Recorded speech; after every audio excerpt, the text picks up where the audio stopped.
I'll give you one little story from Robert Beverly Hale. Go back to my student days, and he was what he would do would he would give a lecture, and it would go for maybe 45 minutes or so, and then he'd take a little break and have a little water, and then he'd come back and he'd teach again for another 45 minutes or so, and then after that he would go back into the back of the room, and the model would stay in the front. He said, those of you that want to draw, you can keep drawing, and those of you who want to watch, come to the back of the room.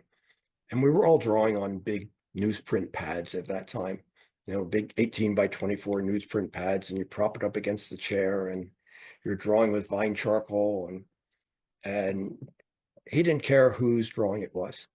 He just said, somebody put something up here for me. And so somebody did. And it was a full-length standing figure. And Hal looked at it and he said, I noticed you put a bump on the flank of your figure. Why did you do that? And the student said, well, I saw a bump there, so I drew it. And Hal said, well, you drew a very good bump, and it looks like a bump. He said, as you develop as an artist, you'll realize that bump is actually the external oblique, and it runs from the rib cage down to the pelvis, and it has a form and a function. And he said, when you know that, you'll be able to draw the external oblique with all of its character. And he said, the reason for doing that is not to show off how much anatomy you know, or how smart you are, or how much you learned. The reason you do that is because it makes your figure look more human.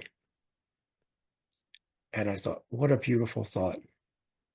What a beautiful thought. So, the reason we're doing all of these things is to make, our people look more human, to make our still lifes look, more delicious. Make the grapes look like something that just came off the vine, to do these things that bring out, the character of each thing that we're painting.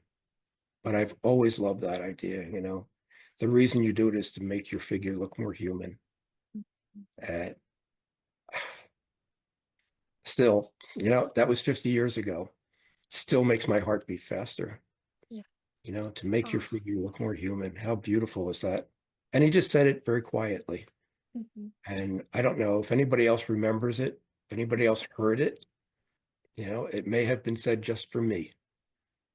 Somebody may have been, my guardian angel might have been behind me, tapping me on the shoulder, said, listen to this. Yeah, But I remember that, 50 years. And boy, those things are powerful. it is. And he would do that over and over again. I could give you another 20 examples, but he was just a beautiful man, with a beautiful way of thinking. And he wasn't an artist. Mhm. He was a historian, and he taught anatomy, but he was the curator at the Metropolitan Museum.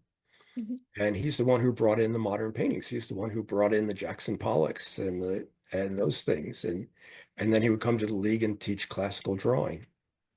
And for him, it was all, part of the same, as you were talking about, this same motion of time, and all these different things happening together. It's just beautiful. So I was very lucky to have such people in my life.